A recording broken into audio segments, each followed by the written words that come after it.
Asalaamaaleykum beaucoup internautes yi amaat nañu mbégte ñoo waxtaan ak yéen fii si le débat de la diaspora nu ñu koy defee dimanche bu nekk ñu ngi leen di baalu nag dimanche passé ak conférence Barthélémy Dias bi loolu moo tax amuñu woon jot def émission bi te nag ku ñuy recevoir mooy Bouba Bengelloune ñëpp ràññi nañ ko si diaspora bi même bu fekkee ne léegi tànk bi bëri na trop Sénégal mais ñëpp xam nañu attachement bi mu am ci sénégalais de l'extérieur moom la ñuy dalal tey pour ñu waxtaan ak moom ci actualité de la semaine Bouba Bengelloune salaamaaleykum. Salaamaaleykum Silla, c'est toujours un réel plaisir de t'avoir. Comme je dis souvent, quoi, le journaliste infatigable de la diaspora, c'est toi. Yo, vraiment, si nous avons mes rubriques, si nous avons mes nouvelles, si nous avons mes... Le nuit de Fiopsi Diaspora, Yannis Dimboli, et en même temps, tu fais en sorte que nos idées puissent se propager dans leur diversité, et c'est surtout ça qui est intéressant. Donc, je te remercie, et puis, dis-nous, sama Natango Diaspora Vie, en leur disant que même si je suis pas souvent en France aujourd'hui, je suis toujours avec eux, connecté avec eux, 24 heures sur 24. jërëjëf Ben alors Ben il faut ñu songale directement parce que yow ñëpp xam nañu en France ici que Ben ku tàngala xeex bu jóg rek Ben xanaa doo sonn dem nga Sénégal ñun ñu yaakaar ni da nga dem noppaleku léegi am na benn xaw ma multinational Eramet yaa ngi leen di sonal de Ben foo tourner Eramet lu xew waaw gis nga si la xam nga on a toujours combattu sur la problématique suñu ressources yi xam nga dañ ci mus xeex fii avec l'association Article 25 on a fait plusieurs conférences on a été da nga fàtte la conférence la rencontre l'assemblée générale de l'ITIE bu ñu defoon au CDE jusqu'à ce que le directeur est descendu pour nous recevoir on a beaucoup travaillé cette question-là la problématique du pétrole la problématique de l'électricité combien d'émissions on a fait avec toi sur l'électricité etc le solaire et tout donc bu ma ñëwee fii j'ai vu qu'il y a une entreprise qui s'appelle Eramet Eramet benn entreprise internationale la benn multinationale bu nga xam ne la France a à peu près 27% d'actions dedans yeneen ñëpp c'est des actions qui sont avec d'autres pays et le Sénégal a 10% d'actions comme d'habitude dans toutes nos ressources on n'a que 10%. Alors ñoom sur la zone des Niayes je ne sais pas si vous voyez très bien en partant de Fass Boye di dem ba Lompoul jusqu'au désert de Lompoul tout ça il y a toute une zone fu nga xam ne il y a beaucoup de sable boobu nag c'est un sable très riche et qui nous permet d'avoir du zircon ce zircon-là ce type de zircon permet à fabriquer tous les matériaux que tu as dans les carrelages les salles de bain les WC les lavabos tout ça moom lañ koy defaree donc tu vois c'est quelque chose de très prisé de très utilisé et donc en général c'était une boîte australienne qui avait commencé ici dans les années 2005-2006 bu mu ñëwee ñu jox ko la possibilité d'exploiter ça sur toute la zone des Niayes donc à partir de ce moment-là vous avez vu les scandales qui ont eu lieu en 2007, 2008, etc. Des chèques qui sont faits à des personnes du gouvernement qui n'ont pas rentré ça dans le gouvernement, des chèques personnels. Il y a eu beaucoup de scandales qui ont été dits à l'époque, notamment avec la CRI et tout ça, etc. Dans les années 2008, 2009, vous aurez dû voir ça. Et donc, cette société australienne a pratiquement saupoudré tout le monde ici, l'administration, les gens, les préfets, tout ce que tu veux. Je dis pas de nom parce que j'ai pas envie qu'on me mette en prison, tu vois. Et donc, en tout cas, je renvoie les gens à cette période. La justice a beaucoup qui dedans, Japon n'a une prison à Init, etc. Bref, les Australiens ont pris l'affaire en main et ils ont commencé à exploiter. Donc, ils ont commencé à carrément déplacer les populations ay villages entiers ñu ne leen fi ngay dëkk si dañ lay préparer ay kër ñu dem préparer du n'importe quoi yóbbu la fa par force ils ont dans les comment on appelle ça les cimetières ils ont profané les cimetières ils ont carrément érasé les cimetières ils ont dégagé tout le monde ils ont fait leur truc et après ils viennent nous dire que c'est une entreprise modèle l'État a laissé faire à l'époque l'État a laissé faire, les gens se sont retrouvés sans eau, les gens qui cultivaient à côté, on a pris leur terre en leur disant on vous les rendra une fois qu'on passe, parce qu'en fin de compte, comme la bande elle est très grande, ils passent sur une bande par exemple de 5 km ou de 10 km, dañuy yéeg de Fass Boy, yéeg par Diogo, dem ba Lompoul. Ils redescendent, ils reviennent, ils redescendent, ils reviennent, ils redescendent, ils reviennent par bande quoi. À chaque fois, ils font des bandes. Ils ont détruit comme ça beaucoup de villages. Ils ont empêché beaucoup de gens comment on appelle ça, de cultiver. Et ils avaient promis en plus de rendre les terres cultivables, c'est une séparée. C'est une non seulement ils viennent, ils repartent, ils laissent ça en l'état, c'est-à-dire complètement dans un état complètement déplorable, mais en plus, ils disent qu'ils rendent les terres à l'état. Donc, les paysans, en fait, les villageois sont doublement ou triplement impactés. D'abord, on leur a pris leurs terres pendant 2-3 ans de New Bay, et on leur a donné comme indemnisation avec 2-3 millions, ça les a appauvris. C'est-à-dire que tous ces gens-là qui vivaient dans cette zone-là, qui pouvaient s'entraider, qui pouvaient se débrouiller, ne peuvent plus parce qu'à un moyen de revenu. Une fois qu'on t'a donné 2 ou 3 millions, après tu fais quoi au bout de 2-3 ans? Non seulement tu ne fais rien, mais en plus de cela, on ne veut plus leur redonner les terres pour que nous continuions à tu vois. Et en plus, ils vivent dans des conditions inimaginables. Je vous ai fait les vidéos sur place. On a été, vous avez vu, ils n'ont pas d'eau potable. Ndox bi dañuy gas seen biir kër di jot ay teen di récupérer ndox bu nga xam ne elle est ferrite en fait. Il y a trop de fer dedans. Gis nga famille bu ñu accoucher xam nga lan lañ leen di wax seen doom bu leen jox dara pour des médicaments pour donner du fer aux enfants parce qu'ils en ont même de trop dans leur corps. Tu comprends? Et donc, c'est quand même, on est à peine à 150 km de Dakar, juste après Tivaouane. Quand même, c'est inacceptable. Ce que je ne comprends pas, pourquoi il semble qu'il y aurait qu'il y ait des actualités sur Eramet actuellement, Lolo? Non, détrompe-toi. C'est qu'il y a plein de gens qui se battent. Il y a une coordination qui s'appelle la coordination de défense des Niayes, le CDN, mais malheureusement, ils n'ont pas cette capacité que nous avons à mettre en avant les problèmes. Et en plus de ça, ils ne sont pas reconnus par Eramet, parce que Eramet, entre-temps, a été acheté par la multinationale. Ça appartenait aux Australiens. Ils l'ont acheté en 2016, ils ont commencé les tractations, ils l'ont pris en 2018. En 2018, ils avaient promis de changer les choses. Et ils n'ont rien changé. Alors, le problème que nous avons, et on en discutera tout à l'heure par rapport à l'État, c'est que dans cet État-là, dans l'appareil d'État que nous avons, il y a beaucoup de tendances. Il y a des tendances qui sont d'accord avec nous en disant que Eramet, il faut changer sa manière de faire, il faut respecter les populations. Il y a une autre tendance qui pense que Eramet, c'est une belle société, qui est une société modèle. Au Sénégal. Et ce n'est pas moi qui le dis, c'est le ministre comment on appelle ça, le ministre du pétrole, des mines et tout ça qui le dit, Biram Souley. Donc, tu vois très bien qu'il y a des divergences profondes et qui font qu'aujourd'hui, il y a toute une partie de gens qui sont outrés par tout ce qu'on leur montre, par tout ce qu'on leur dit, parce qu'en fin de compte, cette question était sous le tapis, en fait. Il fallait le mettre au devant de la scène. Et donc, nous, on a tenté de le mettre au devant de la scène. Je crois que c'est en train de marcher parce qu'aujourd'hui, il y a plein de journalistes qui ont envie de faire des études là-bas, essayer de faire des analyses et autres, etc. Voilà. Et donc ça, c'est une bonne chose parce que le CDN était carrément isolé, les masses étaient isolées. Tu as vu la dernière manifestation, ce sont les populations qui parlent, c'est pas nous. Et donc, des problèmes, quoi. Mais en fait, c'est pas ça. Ces gens-là vivent justement, des problèmes parce que, en tout cas, de loin, même nous ici de Paris, au vu, n'est-ce pas, de ton activisme, est-ce que tu es ragalo sabot parce que les multinationales hein? Est-ce que tu es ragalo sabot? Exactement. Mais d'ailleurs, quand je suis venu au mois d'avril à Paris, j'ai fait une manifestation devant les locaux de Eramet International à la Tour Eiffel. Ils ont des locaux extraordinaires, d'accord? Eh bien, ils sont descendus tout de suite pour nous recevoir. Quand ils nous ont reçus, j'ai posé les 18 questions que le CDN m'avait demandé de déposer et je leur ai posé ça. Nous discuté pendant 1h30. Après Madef compte rendu m'a envoyé l'ENCO. Le 17, nous défendons une manifestation, le 17 avril.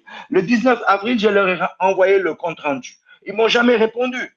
D'accord? Eux, ils me disaient à l'époque quand quand ils m'ont reçu, si je trouve un seul villageois qui a un corps ou bien un défunt qu'il ne peut plus retrouver, que je vienne leur dire ça. Non seulement ce n'est pas un, mais c'est tout un avion que je vais leur envoyer sur la France, des gens qui se plaignent de ne plus voir leur corps, leur mort. Tu comprends ce que je veux dire? Ils disent qu'il y a de l'eau potable, alors qu'aujourd'hui, c'est démontré qu'il n'y a pas d'eau potable. Alors, ils emmènent des conteneurs, des citernes, qui leur donnent de l'eau une fois par 48 heures. D'accord? Et puis, cette citerne ne fonctionne pas pendant les fêtes, pendant la tabaski, pendant la korité. Ces femmes-là restent 3 jours de nous am ndox.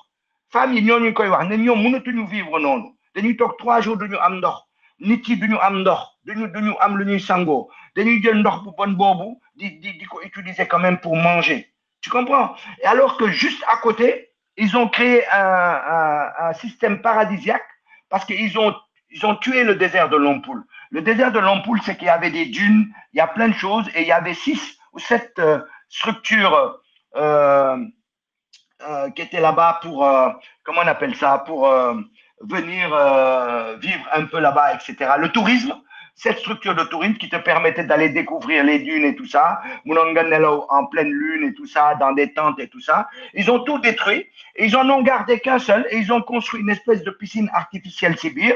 Ça leur a coûté je ne sais pas combien de milliards. Alors, à quelques kilomètres des villages, voilà une piscine qui est extraordinaire. C'est dommage, on a envoyé imagine une piscine, un lieu extraordinaire, un lieu idyllique, à quelques kilomètres où les gens ne vivent pas, n'ont pas d'eau. Tu vois là-bas, il y a des trucs climatisés, il y a une piscine, il y a tout. Tu peux y aller, tu peux passer vraiment 48 heures, 72 heures avec ta famille. Tu es très, très bien. Moi, je trouve ça très, très bien. Même, j'ai envie même d'y aller pour passer 2-3 jours là-bas avec ma femme qui est là, avec mes enfants. Mais le problème, c'est que aux alentours, les gens n'ont même pas d'eau. Ils ne boivent pas de l'eau potable. Et comment on peut accepter ça aujourd'hui en 2025, hein, à quelques kilomètres de foot? Vous voyez, dem ça, dans traverser village, oui. Dans le petit désert de Lompoul, ils n'en ont gardé qu'une partie pour nous rappeler qu'on avait un désert. Et toutes les autres parties du désert, ils l'ont bousillé. D'accord? Alors que normalement, Boigno, pour exploiter n'importe quelle société qui exploite nos ressources, on va respecter un cahier des charges. Le cahier des charges, moi, le cahier des charges pour les populations, l'environnement, les questions sociales, les populations, qu'est-ce qu'elles doivent recevoir, etc. Mais aujourd'hui, il y a beaucoup de bakchiches, il y a de l'argent qui passe sous la table. L'argent passe sous la table. Les populations ne voient pas ça. Madame, par exemple, il y a un préfet lors d'une assemblée générale qui m'a arraché le micro. Il m'a arraché le micro. Pourquoi? Parce que ce préfet-là, on lui a acheté un ordinateur, une imprimante et on lui a mis une assistante à sa disposition. C'est-à-dire là où l'État a failli, Eramet finance et donc le préfet est avec lui. Donc toutes les structures étatiques qui représentent l'État au niveau de ces zones-là sont pour Eramet. Mieux même, la société civile. La société civile, elle nous représente au sein de l'ITIE. Le problème. Nous, on les a convoqués plusieurs fois pour venir dans nos rencontres avec les populations ou bien dans nos manifestations. Par contre, Eramet, quand il fait une assemblée générale pour expliquer sa politique aux populations, Mondegno, le représentant de l'ITIE, et qui est de la société civile. Tu comprends? Donc, tout le monde est à mettre dans le même sac. C'est-à-dire, les gens, en fait, chacun y a son intérêt et on laisse ces populations dans des conditions inacceptables, mais vraiment inacceptables. Bon, ici, c'est ce qui est un peu gênant dans l'affaire. C'est le rôle des députés. Tu comprends? Les députés, les députés d'Arokoudos, puisque c'est sa zone, et de Tiwawan. D'accord? Il est venu, il a fait son intervention, il a fallu qu'on insiste. Il est venu, il a fait son intervention 20 minutes, Moudémat. Il est venu, on a commencé la manif à 15h, il est venu vers les coups de 16h45, 17h. À 17h30, il était parti. Tu comprends? En disant, ouais, il a pris les problèmes, il va voir ce qu'on va faire. On ne va rien voir du tout parce qu'aujourd'hui, on a un gros problème. Le problème que nous avons, et aussi là, nous avons sous Macky Sall, je ne vois pas pourquoi nous avons sous le PASTEF. Il se trouve que le président de la commission environnement, mines et autres, au niveau de l'Assemblée nationale, c'est quelqu'un qui a travaillé avec Eramet. Donc, nous sommes que président de la commission du FOFO. Nous avons diriger ce travail que nous demandons, un travail d'enquête au niveau de cette société. Est-ce que tu es d'accord avec moi ou pas? C'est le minimum quand même. il ne peut pas diriger cette commission de travail. OK? Parce que faut le dans liguer. Bala Mouinek député. D'accord? Donc, ça ne veut pas dire que lui, c'est un voleur, ça ne veut pas dire qu'il fait des tractations nuisibles ni rien, mais c'est du point de vue du conflit d'intérêts. Donc, aujourd'hui, au niveau de l'Assemblée nationale, on a du mal à avoir des députés qui prennent en charge cette question et qui demandent à ce qu'on visite. Le deuxième élément, c'est que quand ils vont visiter en touriste. Ils vont dans la mine. Eramet, c'est une belle boîte, hein? Ils ont une belle technologie. Ils vont là-bas, ils discutent, on leur amène les plats, ils mangent et tout, etc. On leur montre la technologie et tout ça, etc. Ils quittent là-bas vers les coups de 11 h du soir, ils n'ont pas le temps de voir les populations, ils rentrent chez eux. Moi, c'est pas moi qui te le dis, c'est les populations qui disent que quand les députés viennent là-bas, quand le ministre vient là-bas, ils ne viennent pas les voir. Ils ne viennent pas les voir. Biram Souley, quand il est parti là-bas, il a fait sa visite, il n'a pas vu les populations de foot. Il est resté dans cette zone idyllique là-bas, là. Faut me l'expliquer en leur disant il est prêt à les recevoir là-bas. Population Bibey, zone. Est-ce que tu comprends ce que je veux te dire? Donc la question, c'est qu'aujourd'hui, dans l'appareil d'État, il y a une lutte interne de ceux qui veulent porter ce combat-là et ceux qui n'ont pas envie de le porter. Et pourquoi on n'a pas envie de le porter? Quel est le problème? Il est où le problème? Et voilà des populations qui n'ont pas d'eau. Voilà des populations qui ont des sacrés problèmes pour vivre. Voilà des populations qui vivent dans la poussière, qui vivent dans un environnement. Ils n'ont pas d'électricité. L'électricité qu'ils ont fait là, avec une entreprise qui leur a facturé 800 millions par an, mais c'est rien du tout. C'est comment on appelle ça? C'est du détournement déguisé. Tu comprends ce que je veux te dire? Donc, si on va au fond des choses, si on veut la traçabilité, si on veut la lumière, si on veut du djubal-djubanti, pourquoi l'État ne va pas enquêter là-dedans? Voilà pourquoi nous faisons notre rôle à essayer d'accentuer ce combat-là, à faire en sorte que Sénégalais, lui et Ahmed, nous sommes dans la zone des Niayes, ce qui se passe. Parce que nous-mêmes, on n'a pas les documents. Quand on leur dit, par exemple, vous récupérez l'eau des Niayes pour pouvoir récupérer le sable, parce qu'ils ont un espèce de tank là, qui marche dans l'eau, qui fonctionne sous l'eau, et il faut qu'ils récupèrent l'eau de l'eau souterraine pour pouvoir faire fonctionner. Mais l'eau souterraine qu'ils récupèrent pose problème aux paysans. Tu comprends? Pose problème à notre nappe. On leur a demandé les études, ils ne veulent pas les donner. On leur a demandé les études sur l'eau potable, ils ont dit que l'État leur a donné l'autorisation, l'eau est potable. On leur a dit où l'autorisation, ils nous ont dit elle est orale. L'État ne nous donne rien. Tu comprends ce que je veux dire? On leur a demandé est-ce que vous avez déplacé les tombes? Ils disent ils ont déplacé rien du tout. Et que même s'ils en ont déplacé, l'État leur a donné l'autorisation. On leur demande les autorisations. Quel gouvernement moi il autorisation ngay déplacer ay tombes? Wax ma rek ban autorisation. Bon pareil, ils veulent pas nous donner les éléments.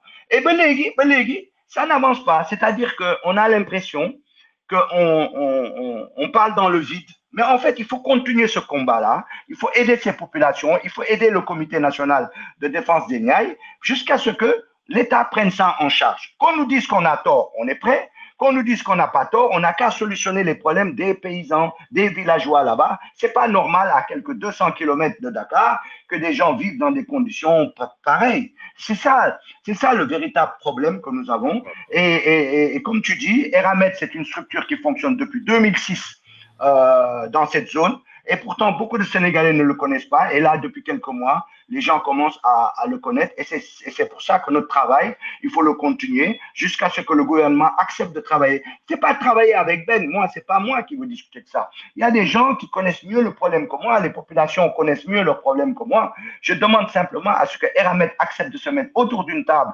avec les gens concernés, avec l'État, et qu'on trouve des solutions. Parce que c'est ça la réalité. On veut exploiter nos ressources, mais les exploitants voyous, on n'en veut pas. D'accord. Légui Ben, il faut ñu delluwaat si politique réew mi balaa may ñëw ci parce que Pastef def na 1 an un peu plus balaa ñuy dellu si philosophie Pastef pour génne Sénégal ci situation bi mu nekk mu yóbbu ko bon je n'ose plus employer le mot d'émergence mais en tout cas pour Sénégal jéem a dem si kanam mais yow d'abord ce conflit supposé bu am entre Sonko ak Diomaye ñoom yëpp génn nañu est-ce que c'est rassurant franchement pour des gens qui ont battu campagne pour Pastef? Là, moi, si tu veux mon avis, bon, moi, je ne suis pas un illuminaire, hein, je ne connais pas tout, je ne sais pas tout, mais moi, j'ai une autre vision.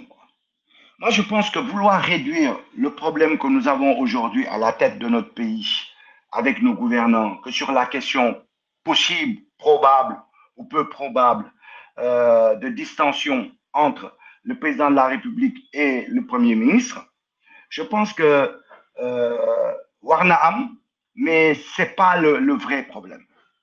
Ce n'est pas le vrai problème. Si là, le fait de gagner des élections n'est pas suffisant pour gouverner.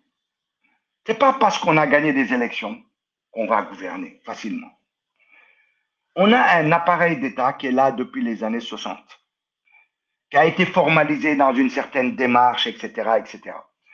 Aujourd'hui, quand Sonko dit « j'ai gagné, on doit me laisser gouverner », tu vois, ça veut dire que voilà quelqu'un qui est très fort, qui a gagné. Mais c'est scandaleux. Non, mais attends, mais tu vas comprendre pourquoi Mouarko. Parce que voilà quelqu'un qui est très fort. La jeunesse est derrière lui. Une bonne partie du peuple est derrière lui. On n'a jamais vu un parti aussi puissant qui gagne les élections et qui a aujourd'hui le soutien des masses. Ce n'est pas de me voter le règle d'Amsomayon, c'est que je suis discipliné. Il faut voir me fait qu'il le fait, Loki me fait qu'il le fait, etc., etc. C'est pour ça que d'ailleurs on a une opposition qui a du mal à émerger, etc. Mais malgré ça, malgré cette force, eh ben, elle n'arrive pas à gouverner. Pourquoi? Pourquoi? Mais c'est ça la question qu'il faut se poser. C'est-à-dire qu'ils n'arrivent pas à gouverner parce que les fonctionnaires, comme ils disent, nous, on est fonctionnaires, on est là, on fonctionne. Ça veut dire quoi? Ça veut dire que yo, Bognoui, avec des projets, avec une vision, mais il faut que nous gagnions les gens qui travaillent dedans pour nous liguer ici. Si tu ne gagnes pas les gens, ils ne travaillent pas. Est-ce que toi, tu crois que tu vas changer l'appareil d'État parce que tu as nommé une cinquantaine de DG, parce que tu as nommé une trentaine de ministres, mais tu n'as rien changé du tout? L'appareil d'État est là. Ce n'est pas parce que tu as nommé des DG que les DG vont changer la face du monde. Parce que l'appareil d'État fonctionne d'une certaine manière. DGI, il doit travailler avec l'État dans une certaine manière. Et puis, si nous envoyons ces rapports, les gens ne répondent pas, c'est qu'ils doivent répondre, les fonctionnaires. Ils les regardent de haut en disant, mon gars, tu fais le malin, tu m'as envoyé ton dossier. On va voir, tu ne vas pas l'avoir. Wadi Dekha, 3 mois d'am réponse, c'est Mounousidara. Tout DG qu'il est, Mounousidara. Tout ministre qu'il est, Mounousidara. En fait, c'est ça, ce sont les rouages de l'État qui ne permettent pas à Sonko de fonctionner. Pourquoi? Parce qu'aujourd'hui, ils ont pris le pouvoir, mais ils ne sont pas arrivés à convaincre, d'accord, l'appareil de fonctionner comme ils veulent. Et c'est ça la question. C'est ça la question fondamentale. Parce qu'aujourd'hui, nous, on est gagner l'élection, on a gouverner nos manières. Donc aujourd'hui, on a un problème au sein de l'exécutif. Bon, ici, le deuxième élément, c'est une coalition qui a gagné les élections. La coalition s'appelle Coalition Diomaye, président. Cette coalition, tu es d'accord avec moi quand même, elle est large, cette coalition-ci là. Elle est large. Amoul Ben idéologie porteuse, elle en a plusieurs. Elle part des libéraux jusqu'au panafricanisme, jusqu'au patriotisme. Elle va dans tous les sens. D'accord? Donc, ces gens-là, ils ont des postes ministériels, ils ont des postes dans l'appareil et tout ça, etc. Mais non, de développer cette idéologie. Regarde le ministre de l'économie. Mais c'est un libéral. Tout ce qu'il développe, c'est du libéralisme. Et il l'assume. Il l'assume. Ça n'a rien à voir avec l'idéologie panafricaniste. Donc aujourd'hui, ce que Sonko reproche, d'accord, à l'exécutif, c'est un exécutif qui fonctionne dans tous les sens. Parce que Boudjele des gens, Boudjele Abdourahmane Diouf, il fonctionne dans son idéologie, dans sa conception. Ce que vous dites, l'enseignement supérieur, dans sa conception. Mais c'est là que le PASTEF pêche. PASTEF a une capacité aujourd'hui de dire l'appareil d'État, ni la Koubougué, ni la Koubougué dans tous les domaines. Donc, nous gagnons l'élection avec les gens, nous en réalité, sont en conflit ou bien sont en achoppement avec l'idéologie panafricaniste, avec l'idéologie mais qu'est-ce qu'il faut faire dans ce cas? Parce que la contemplation ne suffit pas. Eh bien, la dénonciation aussi. Donc là, la ñu war a def concrètement parce que nit ñaa ngi commencé ne ah non mënuñu bu ñu mënul nañu bàyyi, etc. Alors que peut-être qu'il y a des problèmes plus sérieux. C'est ça, c'est exactement ça. Ça veut dire que gouverner, il faut être capable de convaincre, d'imprimer une démarche structurée au sein de l'appareil d'État. Or, ils ne l'ont pas fait ou ils n'arrivent pas à le faire. Pourquoi? Parce que le PASTEF n'a pas encore les cadres nécessaires. Le PASTEF est convaincu d'une chose, avec ses militants et tout. Il est convaincu d'une chose, ils sont porteurs d'une rupture. Ils sont porteurs d'une traçabilité sur tout ce qu'on fait dans le gouvernement, Mouler. D'accord? Mais comment ça doit se faire? Comment on doit l'appliquer? Je te donne un exemple tout bête. Il parle de... Sonko a dit, ouais, j'en ai marre. Je veux que tout soit structuré de telle sorte que quand un dossier est en retard, Warnam est responsable. Tous les échanges doivent se faire par mail, structurés autour d'un même ensemble. Imagine-toi, toi, tu es ministre. On vient de me nommer ministre. Je viens, je suis ministre, voilà, ok. Je dois parler avec mon équipe. Mon équipe ne me sait quoi ton mail, mais le aboubakbenjebril@gmail.com. Les gars, ils vont me répondre dans gmail.com. Les gars, au bout d'un an, non, on va travailler avec un logiciel interne pour ramener toutes nos conversations, tous nos échanges par mail vont se faire au sein de l'appareil d'État. Mais les gars ne vont pas te répondre dedans. Ils vont continuer à utiliser ton @gmail.com. Parce que le fonctionnaire, il a fonctionné comme ça pendant 60 ans. Donc, changer le nom, nous dit que il y a une méthode, une démarche pour amener à utiliser. Donc, tu peux créer toutes les structures que tu veux. Gars, il faut contourner. C'est que dans ton niveau, tu sais comment le contourner. Et là, mon merlot, un peu Sonko, tout fort qu'il est, il n'arrive pas à gérer ça.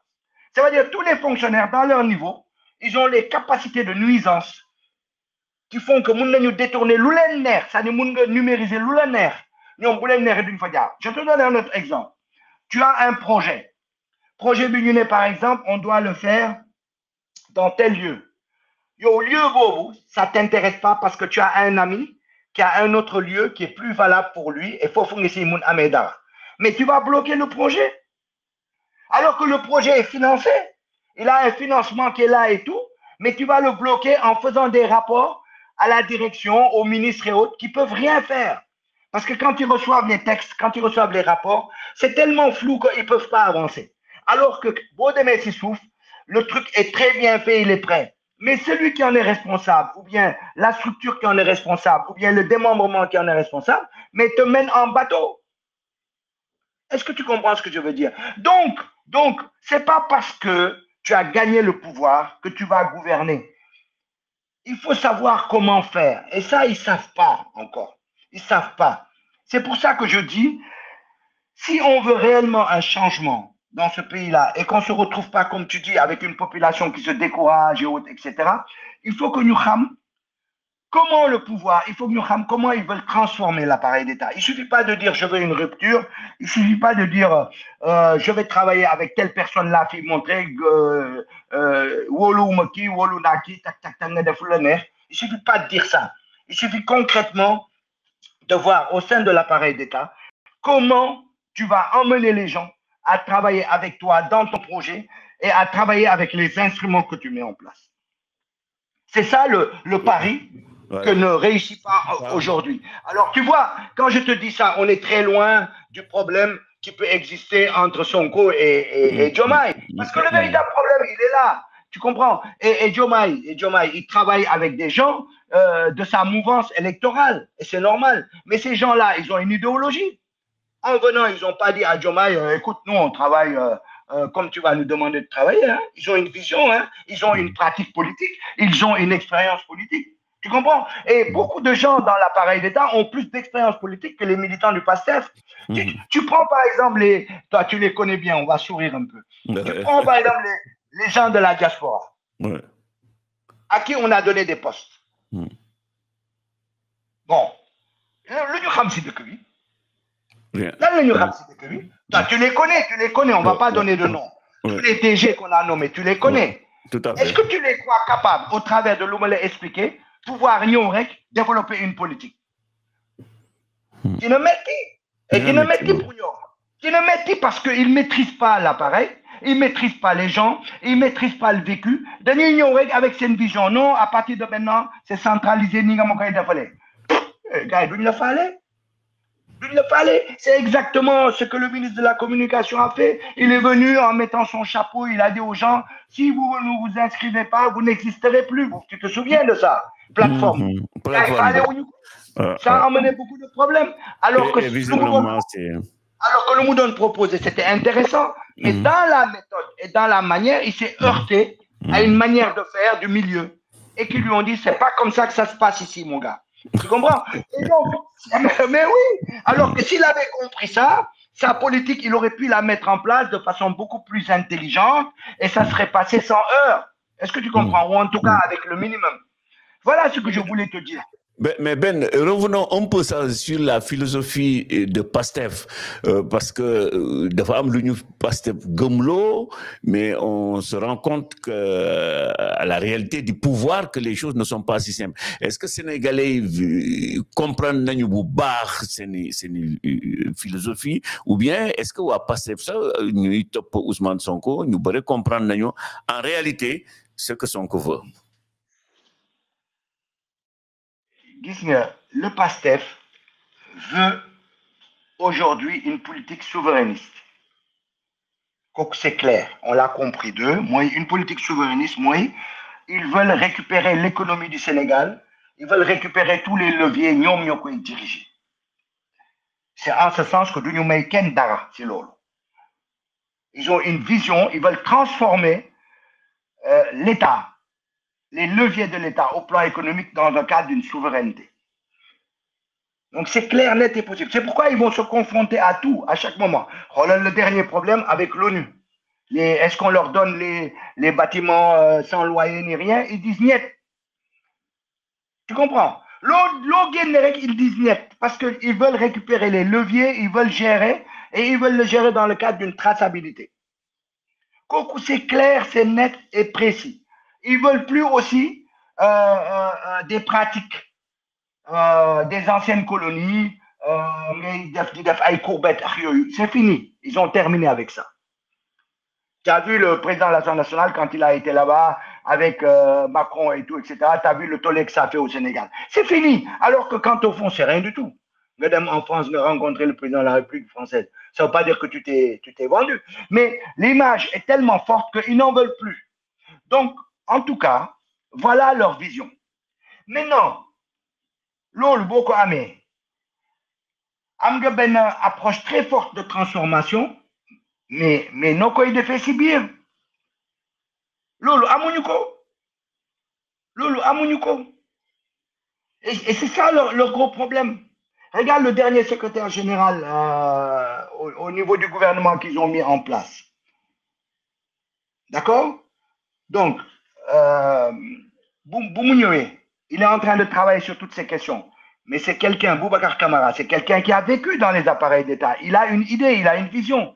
Et depuis pour mon côté FFI, pour moi, ils l'ont emmené là-bas parce que ce gars-là, il comprend bien les choses du point de vue architecturel et du point de vue comment ça doit fonctionner. D'accord? Eh bien, ce gars-là, il va faire ce travail auprès de Sonko parce qu'il est auprès de Sonko. Il travaille auprès de Sonko. Donc, ils ont besoin de ça. Ils ont besoin d'amener tout ce qui se passe au sein du gouvernement, nous pouvons centraliser. Maintenant, le problème, est-ce que cette hyper-centralisation est une bonne chose? Est-ce que quand Sonko dit, moi, je veux gérer tous les dossiers, tous les financements, je veux gérer tout ce qui se passe, est-ce que c'est une bonne chose? Non, est-ce que c'est pas... gérer, peut-être avoir un regard, quoi. C'est peut-être différent, non? Mais si là, c'est impossible. Mais si là, c'est impossible. C'est impossible. Il faut qu'à un moment donné, nous déléguer. C'est impossible. C'est pour ça qu'on fait du surplace. Parce que la plupart des projets sont bloqués, des projets financés, de A à Z.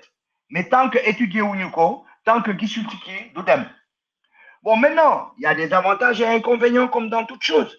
Mais je pense qu'on est en train de vivre les inconvénients. Donc voilà la situation. Bon, moi, je n'ai pas de solution à On n'est pas proposer.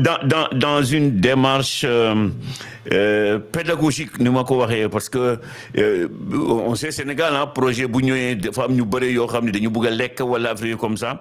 En attendant d'habituer les gens à respecter, voilà quoi, peut-être que son code n'a centralisé. Vous devez là, peut-être qu'il peut déléguer. Non, mais dans toute chose, il y a des agendas qui sont concurrents. Des agendas qui sont concurrents. Donc, il y a des rapports qu'il va venir voir de là-haut qui ne lui donnent aucune visibilité. Aucune visibilité. C'est pour ça, à un moment donné, il dit qu'il y a des gens qui travaillent mal. Mais il faut bien lire son cours. Hein. Il faut bien le décrypter. Hein. C'est quelqu'un qui est fâché comme ça, par son tempérament, mais il faut le décrypter. Quand il dit que les gens travaillent mal, c'est parce que les rapports qu'il voit, nous nous permettent de faire. Est-ce que tu vois ce que je veux te dire? Là, par exemple, je veux un rapport pour créer un port quelque part, mais rapport, je vais te l'écrire d'une manière, mais beaucoup lire, c'est des généralités, mon nom avancé. Alors que sur des souffle, le rapport a été étudié dans tous les sens, on connaît nous, chiffres, mais tu as reçu une partie du rapport qui te permet de rien dire. Pourquoi? Parce qu'on n'a pas envie que ce rapport-là fonctionne. On n'a pas envie que l'investissement fonctionne dans ce lieu qu'on veut, donc on bloque le rapport. De responsabiliser davantage les ministres en disant que maintenant, quand un projet ne fonctionne pas, qui est le responsable, et le ministre aussi, normalement, il va mettre la pression sur son personnel pour liguer normalement. Ouais, mais c'est ça, mais maintenant, quelle est la capacité? Moi, je n'ai pas d'expérience ministérielle, donc je ne peux pas trop te dire. J'essaie d'analyser de l'extérieur en te disant, je pense que voilà le problème et que voilà pourquoi on n'avance pas. Ce qui est sûr, c'est que le Premier ministre, il a envie d'appliquer sa politique. Sa politique, aujourd'hui, elle est en, comment on appelle ça? Pas en conflit, mais elle pose problème par rapport à des gens qui ont une démarche idéologique plus claire. Tu comprends? Je dirais le ministre de l'économie, il a une démarche économique plus claire que ce que propose PASTEF. Donc PASTEF n'arrive pas aujourd'hui à influer sur ce ministre-là pour pratiquer l'Umbug. Donc on a plutôt une pratique de type libéral. Mais là-dedans, tu ne vois pas une pratique panafricaniste, ni une pratique de patriote, etc. Bon, je prends cet exemple-là parce qu'il est assez fort. Mais Mungadem Foulaner, aujourd'hui, il faut que le PASTEF arrive à former ses cadres et à convaincre l'appareil d'État, convaincre les gens au sein de l'appareil d'État d'utiliser les outils qui sont mis à leur disposition et de ne pas fonctionner en termes si dans 3 mois vous ne faites pas ça, etc. Parce que tu vas virer tout le monde. Tu vas virer tout le monde qui changera. Ça confirme son que le système Bouniakarni, ce sont les politiques, surtout de l'enseignement, mais le système il est plus profond que ça. C'est ça, c'est ça. Il y a une chaîne de commandement. Il y a une chaîne. Il faut que les idées, que nous etc. Et ça, c'est pas aisé. Et c'est pour ça que quand les gens me parlent de rupture, j'ai dit attention, c'est une affaire d'une décennie. Au minimum, ça va pas se passer du jour au lendemain. C'est pour ça qu'ils ont faux, quoi. Quand je lis des trucs du genre Nen changer qui, Nen Google qui, on est toujours dans des questions d'hommes. Les gens oublient qu'on a un appareil d'État qui fonctionne depuis 60 ans, qui est structuré d'une certaine façon et qu'il va falloir modéliser. Tu peux changer beaucoup de choses, tu peux changer les lois, tu peux changer des trucs, mais bala mounou koy formaliser, bala ñu ci dugg dina metti. Tu comprends ce que je veux dire? Voilà le vrai problème. Il faut aujourd'hui influencer au sein de l'appareil d'État.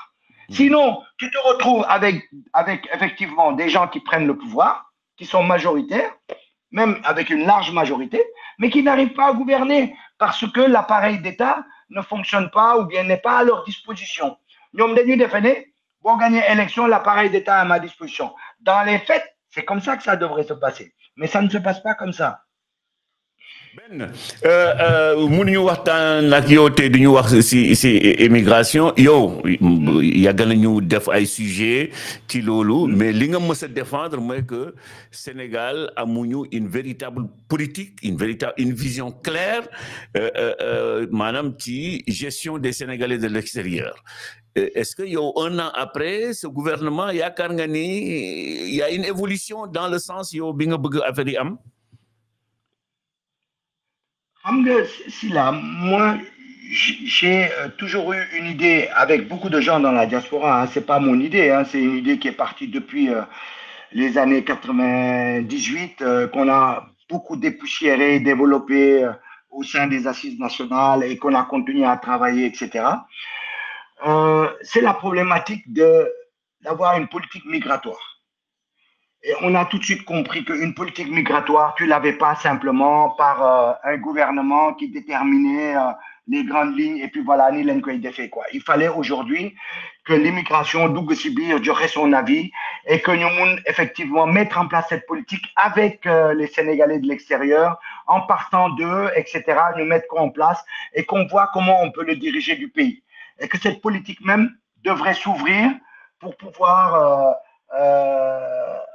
accueillir de façon beaucoup plus correcte les étrangers qui viennent au Sénégal, etc., par rapport à nous vivre à l'extérieur et tout. Mais il se trouve que on a toujours été confronté à l'appareil, aux gouvernants, à l'appareil d'État. Quand ils viennent au pouvoir, ils mettent toujours leurs hommes. Aujourd'hui, c'est la même chose qu'on vit. C'est pour ça que j'ai ces contradictions avec mes amis. J'ai mangé l'autre jour avec Tamsir, qui est nommé vice-consul et que vous avez bien vu mes sorties. Je suis contre sa nomination. Je suis contre la nomination de mes amis qui sont à Bordeaux, à Marseille, et ils sont là en stage, en train d'être formés. Et pourtant, je mange avec eux, on rigole bien, on discute. Je les connais bien, c'est des gens qui sont corrects et qui sont très, comment on appelle ça, très fiables, très bien au plan de l'éthique et tout ça. Moi, je ne remets pas en cause cela au niveau d'eux. Hein. Non, non, non. Tamsir, c'est quelqu'un que j'ai toujours fréquenté. Pas parce qu'il est nommé vice-consul qu'il devient mauvais. Mais c'est du point de vue de la démarche. Tu ne peux pas dénoncer l'APR en disant que l'APR doit occuper tous les consulats par le consul, les vice-consuls, les gens qui travaillent dedans par leurs propres militants. Les consuls, tu as pris la voie diplomatique. On a dit, OK, on va voir ce que ça va donner. Et les vice-consuls, tu as pris tous les responsables massification de PASTEF Gendougalf. Tu comprends ce que je veux dire? Donc là, quelque part, ça pose problème parce que tu as encore la mainmise de l'État sur les officines qui dirigent la diaspora. Et ça, c'est une forme de politisation de nos administrations.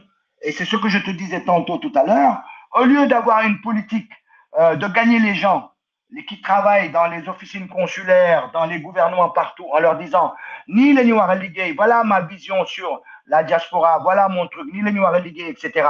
Et que tu travailles avec n'importe qui est là-bas, sans pour autant monnaie que de ton parti ou dans ta satellisation. Non, non, les gens ont repris leurs hommes, les hommes à moi. Ça veut dire que donc, on ne peut pas travailler qu'avec des hommes à moi. Parce que je t'ai toujours expliqué, et ça, on est en phase là-dessus, la diaspora n'est pas divisée par des questions politiques. C'est-à-dire que tu sois du PASTEF, que tu sois d'un autre parti politique, de Tahaou, de PUR, de qui tu veux, d'accord? De Teki, de machin, de qui tu veux, quel que soit ton parti, quand Macron il sort une loi contre l'immigration, on la reçoit tous au même niveau. On s'en fout que tu sois de tel ou tel parti. Donc, ce qui nous unifie, nous, c'est plus les questions de vie, les questions de protection de nos familles, les questions de faire en sorte qu'on puisse travailler dans de bonnes conditions, les questions de sécurité, les questions de nos investissements au Sénégal, les questions de notre retour, les questions de etc., etc. C'est beaucoup plus ces questions-là que ces questions d'ordre qu'un live hôtel. Donc, nos officines, elles n'ont pas à être marquées politiquement. Elles n'ont pas à être marquées politiquement. Ce n'est pas parce que tu prends Tamsir du PASTEF qu'il travaillera mieux que quelqu'un d'autre qui n'est pas du PASTEF. Ça n'a rien à voir. Ça n'a rien à voir. Maintenant, pourquoi tu prends PASTEF? Pourquoi tu prends Tamsir du PASTEF? C'est la question qu'il faut se poser. C'est parce que tu n'as pas envie de travailler avec des gens qui sont en dehors de ton parti. tu as une vision partisane. Et cette vision partisane, moi, je la dénonce du point de vue des principes. Ce n'est pas comme ça qu'on dirige un pays. On ne dirige pas un pays avec ton parti. On a dépassé ça. Il faut diriger le pays. Oui, tu as gagné. Oui, il y a des postes politiques. Oui, il y a des postes où c'est les gens de ton parti qui vont être là-bas. Mais tu es dans une logique de gagner les gens dans ta doctrine, dans ta vision. Il faut les gagner. Au moins un effort a été fait parce que beaucoup les consuliers, ce sont des diplomates de profession. Bon, maintenant, vice-consulier, en tout cas, surtout depuis le temps Abdoulaye Wade, on disait toujours que poste vice-consul, c'est un poste politique. Donc, visiblement, Pastef l'élève. Et la compétence aussi d'un consul ou d'un vice-consul ne dépend pas aussi de son appartenance. Diaspora, confier le poste, il peut faire le job. Hein? Oui, oui, mais quelle est l'image qu'on en renvoie? C'est ça que je te dis. L'image qu'on renvoie, moi, Bodilin Tamsir, l'image, moi, il est le responsable Pastef massification. Que tu le veuilles ou non, moi, mais bah, je sais bien de quoi il est capable, Tamsir, je suis d'accord. Mais il n'y a pas de problème. Mais l'image, le principe, parce qu'il ne faut pas qu'on confonde les choses. Se battre sur des principes, c'est très important. Et ce n'est pas parce que tu m'emmènes des hommes que tu vas me dire, bon, ce principe, dans quoi il pour le moment, parce que qui bat.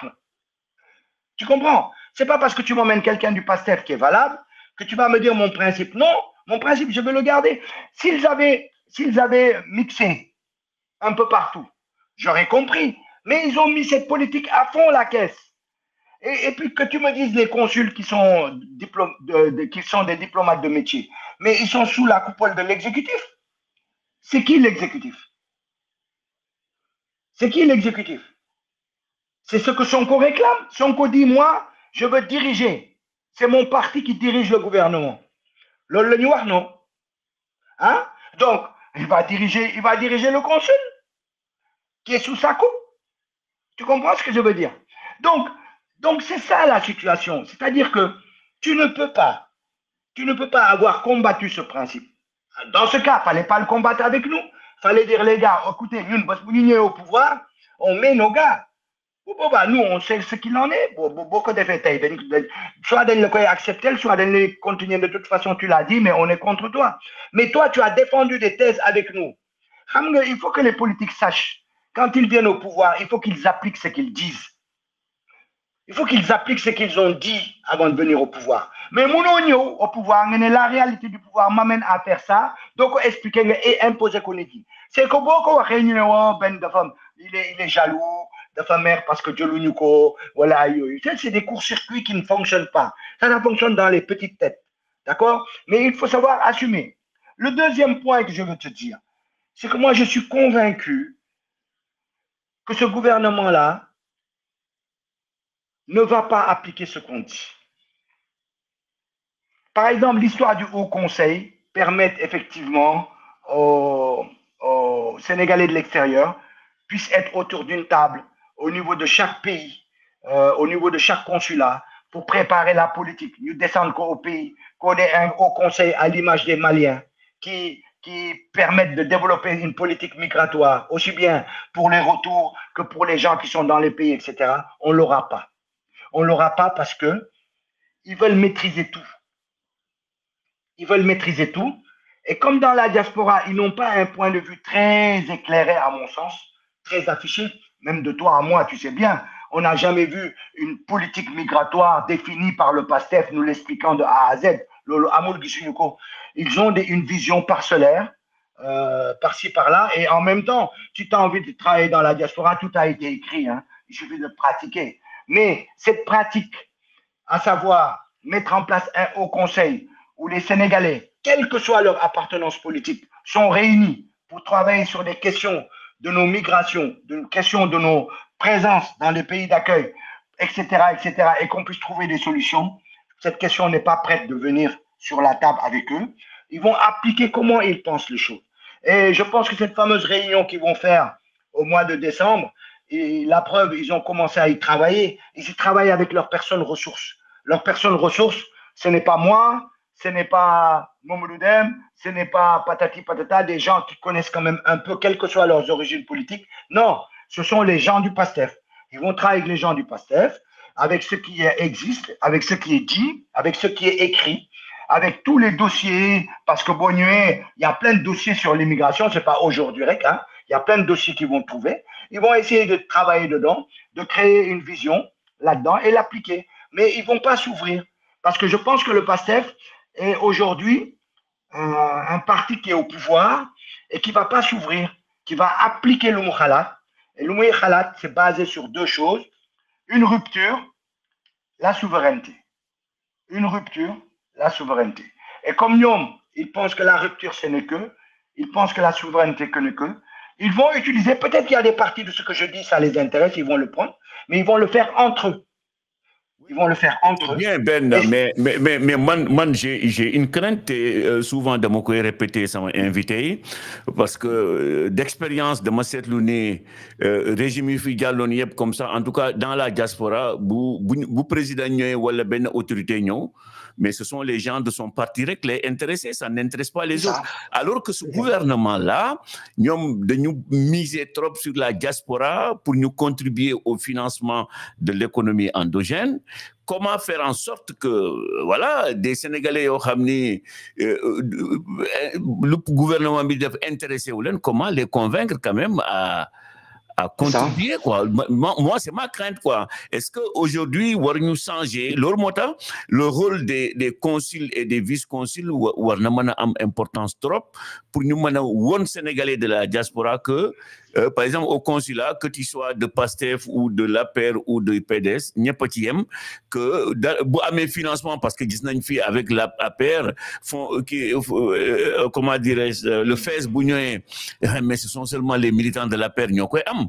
Donc comment faire en sorte que affaire boobu ñu éliminer ko, te est-ce que PASTEF mu ngi ci yoon boobu?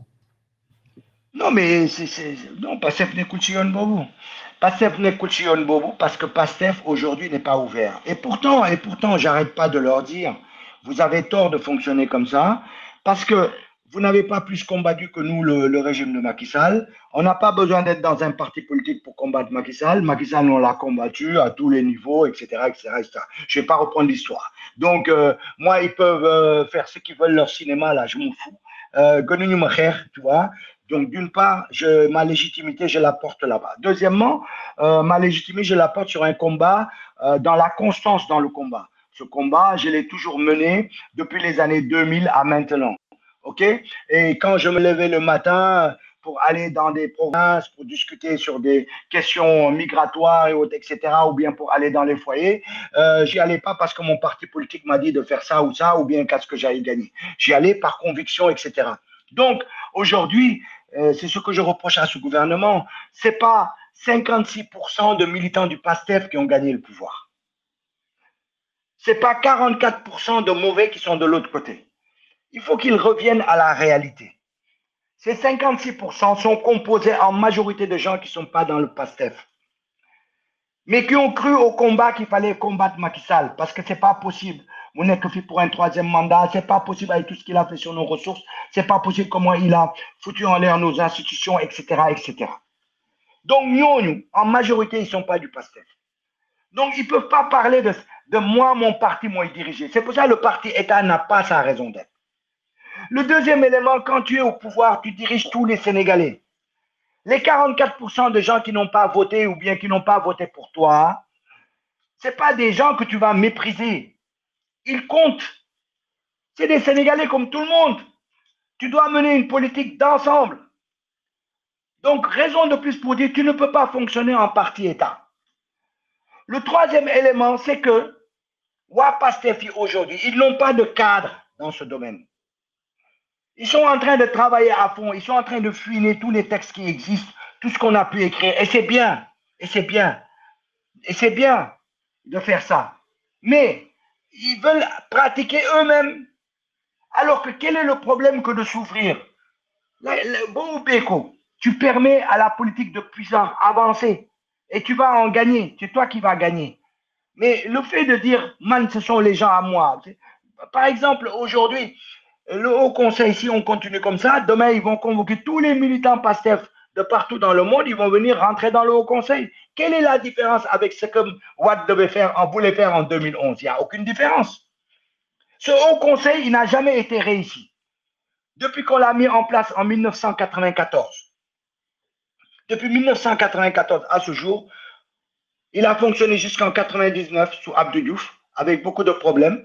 Mais qu'est-ce que les Maliens ont réussi que les Sénégalais n'ont pas pu réussir? Parce que Mali, au Conseil des Maliens de l'extérieur, quand même, fait un job extraordinaire, quand même. Mais parce qu'ils ont fait confiance à des Maliens, quelles que soient leurs obédiences, leurs opinions, leur philosophie. Ils ont fait confiance aux Maliens qui nomment eux-mêmes leurs représentants. Ici, ce ne sont pas l'immigration, ce ne sont pas les gens, les Sénégalais qui nomment leurs représentants. Ce sont les partis politiques, dans le cadre des élections, qui gagnent les élections, et c'est l'appareil d'État qui impose les représentants. Est-ce que tu comprends ce que je veux dire? Et qui impose l'union à fonctionner. Et c'est ça le problème. C'est pour ça que je te dis, toutes les émissions que nous faisons là pour essayer de gagner, c'est très bien. Parce que ça va à l'encontre des partis politiques. Parce qu'un Sénégalais conscient de ce qu'il faut faire est plus important qu'un membre d'un parti politique. Parce que quand tu es dans un parti du Ledjangaldara, alors que nous, ce qu'on est en train de faire, on est en train d'expliquer à la diaspora, et de plus en plus les gens comprennent que ce n'est pas une question politique, que tous les consulats, pour l'Union et hommes politiques pour nous diriger, ce n'est pas ça. Tu comprends ce que je veux dire? Regarde aujourd'hui, on prend soi-disant des représentants, des députés de la diaspora qui vont au pays. Qu'est-ce qu'ils font réellement? Qu'est-ce qu'ils font? Qu'est-ce qu'ils font? Ils viennent au pays, en France, ils font des réunions, ils reprennent les problèmes, comme si les problèmes, on ne les connaissait pas. Mais les problèmes, on les connaît, c'est là. On les connaît tellement que il ne suffit plus d'aller leur demander, il faut faire. Mais bon, à l'Assemblée nationale, qu'est-ce que tu fais? Tu écris, tu fais un plaidoyer pour dire, après, tu vas dire, voilà, j'ai écrit 40 fois, j'ai proposé 20 fois, mais il n'y a rien qui se passe. Parce que ce n'est pas là-bas que ça se passe. Ça va se passer au niveau du gouvernement. Quand aujourd'hui Sonko, il dit, je vais mettre en place un haut conseil au sein de la primature, c'est là-bas que ça va se passer. Mais ils n'en parlent plus parce que je pense qu'ils ne sont plus dans cette optique. Ils sont dans une optique de valoriser la diaspora. Ils ne peuvent pas faire autrement parce que la diaspora s'est quand même battue, ils l'ont vu. Mais ils sont dans une optique de maîtriser la diaspora par leur appareil politique. C'est ça. Et malheureusement, nous, on est simplement à leur dire, vous avez tort, ouvrez-vous, parce que si vous voulez travailler dans la diaspora, il faut s'ouvrir, il ne faut pas seulement prendre des gens encartés, parce que la diaspora n'est pas encartée. Parce qu'aujourd'hui, les militants du PASTEF, même s'ils sont majoritaires en France, ce n'est pas la majorité au sein de la diaspora. Et que la diaspora a toujours été utilisée par des... Regarde par exemple, moi ça m'avait fait un peu mal au cœur, hein, quand j'ai vu qu'ils sont descendus à... Comment ça s'appelle encore là? Le lieu de la PR là, à Mantes-la-Jolie. Quand ils sont descendus là-bas, quelle a été l'affiche qu'ils ont sortie? Ils ont sorti Tamsir, vice-consul, ils ont sorti les députés du PASTEF, mais automatiquement, on va descendre pour faire un barbecue à Mantes-la-Jolie. Mais c'est exactement ça que l'APR faisait. J'utilise l'administration, mes consuls. Quand mes députés arrivent ou bien mes ministres arrivent, je dis aux consuls, allez défendre mes députés, mes ministres au sein de la diaspora. Donc, on confond l'appareil, les officines qui sont là pour travailler pour la diaspora, on les confond avec les outils des partis politiques. Et je l'ai dit à Tamsir, quelle différence tu fais entre ta photo et la photo de Amadou Diallo avec les ministres ou bien les députés et la tienne avec tes députés? Il n'y a aucune différence. Il n'y a aucune. Même si tu me dis, mais non, Ben, tu peux dire ce que tu veux. Il ramène ça à des questions de personnes, du genre, Ben, tu me connais, man melo manonou. Mais non, c'est pas ça. C'est que c'est le principe qui est le même. C'est-à-dire que Ben fu mu nekk nii sax man pourtant temps yëpp maa ngi bëgg bind benn papier si loolu mais Tamsir de facto il devient il devient le patron, entre guillemets, de PASTEF en France, parce que nous avons le rôle stratégique du vice-consul en France. En tout cas, régime passé, l'un qui dit souvent, financement est mon mot koy jot, c'est clair, c'est clair. Mais c'est clair. Bon, maintenant, c'est quelqu'un d'éthique.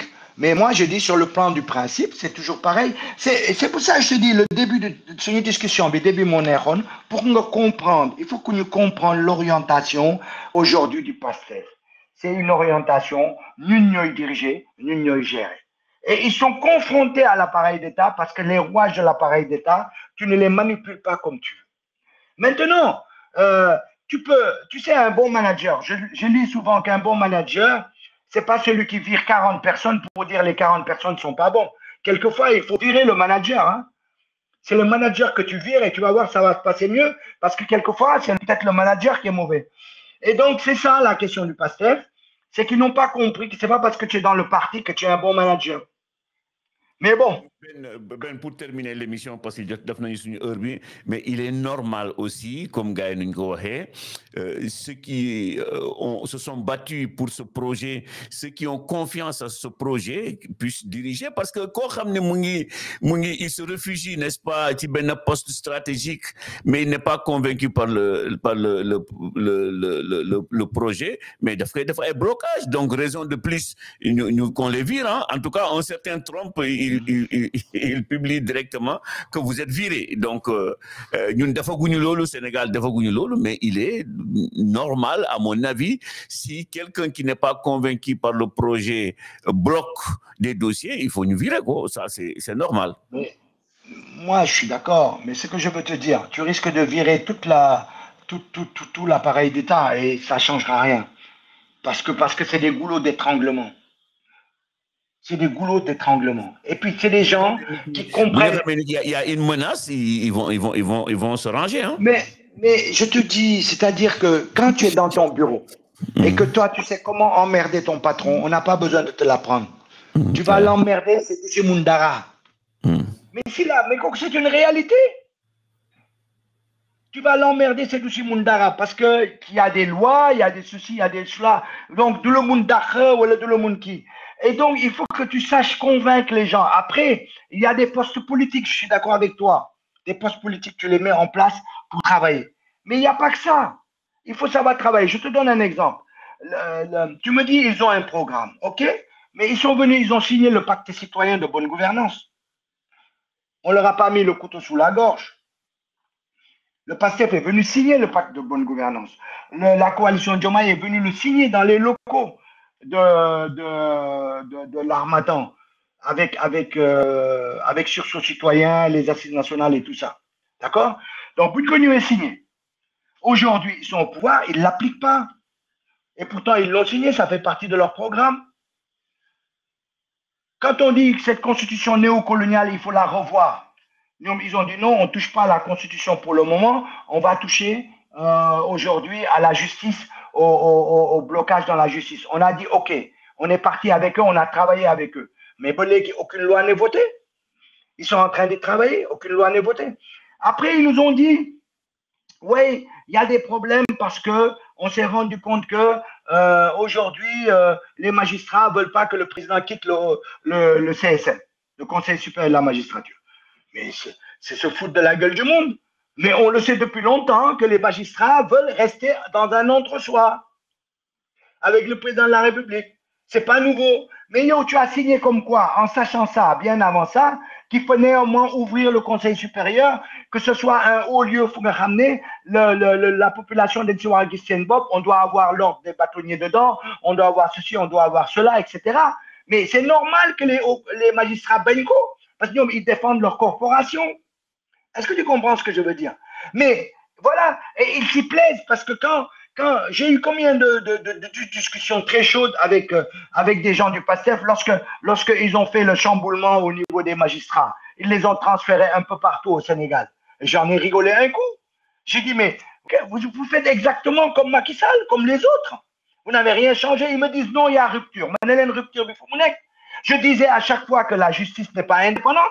Aujourd'hui, il faut que Sonko dise que cette justice n'est pas indépendante pour qu'il me le dise. Combien de fois je l'ai dit dans tes plateaux, à toi, que cette justice n'est pas indépendante? Il nous disait non, Ben, il faut savoir relativiser, la justice est indépendante. Elle n'est pas indépendante parce que les mêmes hommes sont là, les mêmes magistrats, etc., etc. Donc, je veux te dire par là, c'est toute une vision qu'il faut savoir que nous ne pouvons changer parce que tu as mis tes hommes. Ça serait trop facile. Il faut que tu saches qu'il faut travailler avec les gens, il faut travailler en ouverture. Et travailler en ouverture, ça ne veut pas dire que Waro Am Young appliquer ce politique. C'est-à-dire, aujourd'hui, par exemple, sur la question de la démocratie, on a fait les assises de la démocratie. Les questions fondamentales ont été occultées. La question de l'article 80, moi je l'ai au travers de la gorge. L'article 80, c'est la majorité qui a dit dans la discussion, on n'en discute pas. C'est la majorité qui a fait son opposition. Le gouvernement qui a dit que l'article 95 du Kofi Wartane. Ah oui. Oui. Et la question de manifester partout où on veut au Sénégal. Ils ont dit niet, de se discuter. Après, ils ont dit quoi?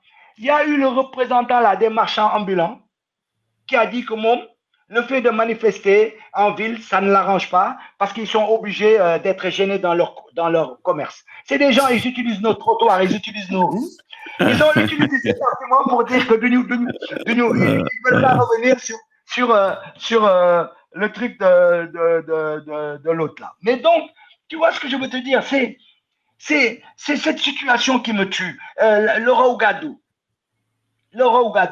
Combien de fois on l'a dénoncé avec les gens du PASTEF? Combien de fois on a dénoncé Laura Ougadou? Moi.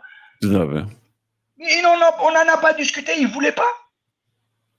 Ils ne voulaient pas qu'on discute de Laura Ougadou. Comme c'est la réalité du pouvoir. C'est ça, ça veut dire que le pouvoir. Parce que tu m'as dit, ouais, mais quand même, Ben, c'est normal, Bonnet qui est au pouvoir, mon dirigeant. Je suis d'accord, mais tu ne te renies pas. Tu te renies pas. Tu appliques ce que tu avais dit aux gens. Il faut que la parole d'un politique soit une parole d'or. À un moment donné.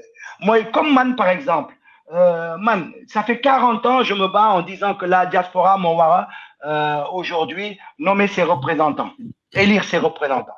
Man, parce que je reçois un papier de la DGE, une carte me disant il y a eu un représentant diaspora, mais j'ai refusé. Tu crois que je vais foutre en l'air 40 ans de combat parce qu'on m'invite au dialogue sur la démocratie? Jamais. J'ai dit au mec, si tu ne changes pas ça, Doumanio, il l'a changé, il m'a mis personne ressource de la diaspora. Parce que de tout ben que je peux être, moi, l'État ne va pas me nommer diaspora si la diaspora ne le fait pas. Je ne vais pas me vendre. D'accord. Ben, émission c'est vrai que discuter avec vous, on a fait 3 heures de temps. Et puis c'est vrai, yo, m'a rappelé ni dans d'une part, Macky Sall def nako, ñu def diaspora, ñu def ko ay circonscription, mais limu deful moy que ñu bay wa diaspora sa ñu tan kuy nek sen député au lieu que les partis ñu leen di imposer la ay nit. C'est ce qui a toujours été quand même ta ligne directrice. Ben, ma bay la nga joxe sa dernier mot bu fekkee ne amna lo xamni bëgg nañ la ko bëgg nga ko waxte laaj ñu la ko pour ñu tej émission bi. Non, Marie Tago wa diaspora bi en espérant vraiment qu'ils vont être mobilisés sur ces questions fondamentales. Il faut continuer à combattre, même si aujourd'hui on est déçu dans la manière dont le PASTEF a réorganisé nos consulats, nos officines consulaires. Il faut continuer à combattre ça. Quand les députés viennent, il faut les dénoncer. Il faut dire, nous, on dénonce ça, etc. Il faut demander aux députés d'avoir une pratique beaucoup plus, comment on appelle ça, concrète. C'est-à-dire, nous, c'est un problème, c'est bon, quoi. On a écrit des tonnes et des tonnes de livres là-dessus. Les problèmes de la diaspora, on les connaît, ou bien il faut les dépoussiérer. C'est aujourd'hui, quel est le bilan? Par exemple, vous nous recevoir nos députés, que ce soit, bon, comme malheureusement, dans l'Île-de-France, on n'a pas de député cette fois-ci, originaire de l'Île-de-France. Bon, admettons, sous Abdousson Kognoé, ou bien si le député, bon, qui est notre député au niveau de la France d'ailleurs, Goudiaby, qui est au niveau de Marseille. Bon, à Paris, il faut leur poser la question. Qu'est-ce que vous faites concrètement? Ben Goudiaby, Abdou Sonko joxna ma numéro on a ko parce que bugonna parce qu'elle n'est pas connue du grand public bugonna ñu ko invité mais bon ça n'a pas abouti mun naa ko wax mais bon je vais essayer de relancer parce que elle est là aussi pour tout le monde. Bien donc fille c'est voilà fille bo buggee quand même joxe message fi ngay jaar donc ñun dinañ ko non mais c'est obligé ça. Attends mais c'est obligé Moudiar Paris parce que je veux dire par là l'Île-de-France, c'est là qu'on a le maximum de qui à Marseille, on a 6000 élus, je dis 6000, comment on appelle ça, personnes qui sont sur les listes électorales. Je dis pas qu'ils représentent rien. Au contraire, il faut y aller. Mais je dis, tu ne peux pas ignorer 56 000 ou 59 000 de l'électorat en étant là-bas avec tes 6 000 ou bien avec tes 4 000 de Bordeaux ou avec tes 7 000 de Lyon. Je ne le dis pas de façon péjorative, mais je dis de façon concrète, il faut tenir compte aussi que la majorité, de toute façon, ils prennent un risque politique, hein. Parce que le risque politique, il est là. Parce qu'un député, s'il ne fait pas son travail, on ne le réélit pas. C'est tout. Maintenant, là, donc, s'ils veulent être réélus demain, aujourd'hui, il faut qu'ils gagnent l'électorat de l'Île-de-France. Et l'électorat de l'Île-de-France ne se résume pas aux militants du PASTEF. Donc, je veux dire par là, s'ils ne mènent pas de travail au sein de l'Île-de-France, ce sera tant pis pour eux. Moi, je l'ai dit à Abdou Sonko à plusieurs reprises. Et moi, je dis surtout à la diaspora, posez-leur leurs questions. Et c'est quoi leur rôle? Qu'est-ce qu'ils ont fait à l'Assemblée nationale? Est-ce que c'est juste bien une voiture à 50 millions ou bien est-ce qu'on attend beaucoup plus d'eux? Tu comprends? La problématique, elle est là. Qu'est-ce qu'ils font là-bas? Qu'est-ce qu'ils font à être formés? Ils sont formés en longueur de journée. Ils sont formés et ils ont des perdièmes. Un député que tu prends, que tu formes à utiliser une tablette, que tu formes à faire ça, à faire ça, à faire ça. Ils sont tout le temps en formation. Moi, d'ailleurs, j'ai demandé à Abdou Sonko et j'attends leur rapport pour savoir le nombre d'heures de formation qu'ils ont. Quand tu as un député, sur 5 ans, si tu le formes pendant 3 ans, est-ce que c'est utile pour le peuple? Je pose la question, c'est là. C'est pas utile. Ça veut dire que quand Sonko, Ousmane Sonko, il crée sa liste de gens qu'il va emmener à l'Assemblée nationale, mais nom de Dieu, le PASTEF doit faire le travail de former ces gens-là avant de les amener à l'Assemblée nationale. C'est pas nous qui allons assumer ça. C'est pas du populisme que je fais. Dire que je vais emmener une ménagère, dire que je vais emmener une femme qui s'est battue sur le terrain pour que le projet puisse aboutir. Ok, je suis d'accord. Mais tu la formes avant de l'emmener à l'Assemblée nationale. Mais si c'est pour l'emmener, elle ne sait pas utiliser une tablette. Si c'est pour nous emmener quelqu'un qui ne sait rien faire, il faut qu'on le forme sur tout. Donc en 3 ans, 4 ans, nous former quoi. Est utile au peuple. Le peuple est en train de souffrir. Aujourd'hui, on a envie de revoir les choses. La question de Eramet. La question de Eramet. Quel genre de député je vais avoir? Ils vont aller faire du tourisme là-bas. Ils vont aller manger, invités par la mine là-bas. Ils vont même pas aller visiter les populations. Ou bien ils vont même pas comprendre c'est quoi les problèmes. Ou bien tu vas mettre 100 lieux pour leur faire comprendre ça. Donc, il faut arrêter. C'est pas parce que on est ménagère qu'on doit être député. C'est pas parce que on a combattu qu'on doit être député. Il y a un minimum de connaissances pour pouvoir être député. Et donc, moi, j'interpelle les partis, pas seulement le PASTEF. Il faut qu'ils arrêtent. Il faut qu'ils arrêtent dans ce cadre du Raogadou, puisque le PASTEF ne veut pas l'enlever, il s'est assumé là-dessus. Il faut qu'ils assument de former les gens qu'ils nous proposent à être députés. Parce que là, c'est au dos du peuple. Nous faisons leur travail de formation au dos du peuple. Aujourd'hui, c'est de l'inefficacité. Passer 8 mois à discuter sur 7 mois, à discuter sur le règlement intérieur de l'Assemblée nationale. Moi, je veux bien. Mais ils ont passé 7 mois. Combien de lois ils ont voté en 7 mois? Ils ont voté 2 lois. La loi sur le règlement intérieur, la loi sur l'amnistie, et puis en même temps, le contrôle du budget, tout ça, etc. Voilà, c'est tout ce qu'ils ont fait. Après, ils ont dit, ouais, on a modifié ça, on a fait en sorte que les gars, ils n'ont plus des tonnes de documents, on a tout numérisé, on a tout. Oui, d'accord, mais si tu as numérisé, ce n'est pas pour autant que le député sait le lire, que tu lui donnes 20 kilos de documents ou que tu lui donnes une tablette avec tout dedans, le problème est le même. Donc l'efficacité, elle est où l'efficacité? C'est ça, c'est là-dessus que j'essaye de leur montrer le curseur. Quand je vois, on me dit ouais, ils n'ont pas assez de bureaux pour faire leur formation, pour faire ceci. J'ai dit arrêtez, on est un pays pauvre. Le Sénégal est un pays pauvre. Commencez à travailler avec ce que vous avez, démontrez ce que vous savez faire et au fur et à mesure, on va évoluer. Mais tu ne peux pas, je veux des salles climatisées, je veux ça, je veux ceci, je veux cela, je veux une voiture, je veux patati, je veux patata. Mais l'idée, man, n'y a un ladem jogo, n'y a un ladem foot, ñaata yoon laa dem Fass Boy, ñaata yoon laa dem, je suis allé avec mes propres moyens, kenn dimbaliwuma, d'accord? J'ai même pas mangé à des moments donnés. Et je suis allé pour défendre des principes citoyens. Mais quand je vois que le député me dit non, Mounou parce que je suis en formation à Sali. Mais où est l'intérêt du peuple? Il est où? Mais moi, je voudrais, c'est là que j'interpelle la diaspora, poser des questions à nos députés. Qu'est-ce qu'ils font pour nous? Est-ce qu'un député de la diaspora, c'est utile? Parce que ce sont les partis politiques qui ont inventé ça. C'est Macky Sall qui l'a inventé. Est-ce que cet outil est bon? Aujourd'hui, depuis 2017, 2025, on peut à peu près voir quel est le rôle d'un député de la diaspora. Est-ce que c'est utile, c'est pas utile? Où on va? Il est le temps maintenant, 10 ans après, qu'on commence à faire le bilan de ça. Est-ce que c'est une bonne chose, c'est pas une bonne chose? Parce que c'est des étiquettes de partis politiques. Aujourd'hui, tous les députés là sont des députés de partis politiques. C'est pas des députés de la diaspora. Ils sont élus sur une bannière de partis politiques. Donc, il faut leur poser des questions. Non pas, est-ce que le gouvernement a fait ça ou ça ou ça?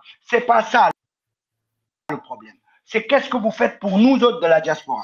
Bon, j'entends souvent Abdou Sonko me parler de la question des voitures. Elle en est où? Est-ce que c'est passé? Est-ce que c'est sa voiture à 50 millions Moko Gagnon ou nos voitures? Tu comprends ce que je veux te dire? Où est-ce que ça en est? On voit rien. La problématique de comment on fait pour venir investir au Sénégal. Le gouvernement a mis en place des choses. Est-ce que c'est fonctionnel? C'est pas fonctionnel.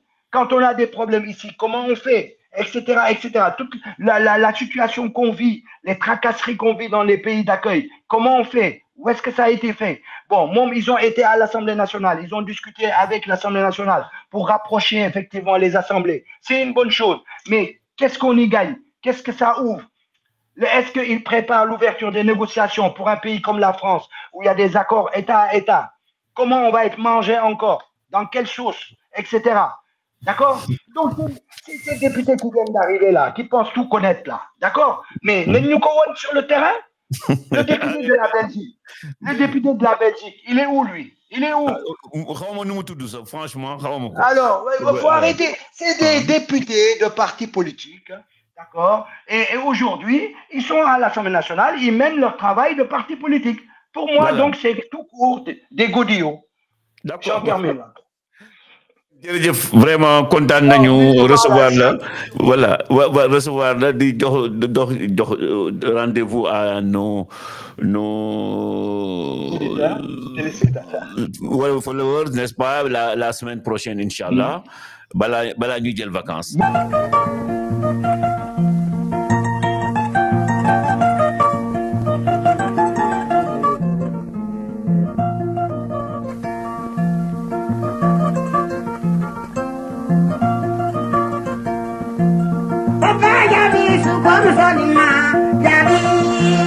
Papaya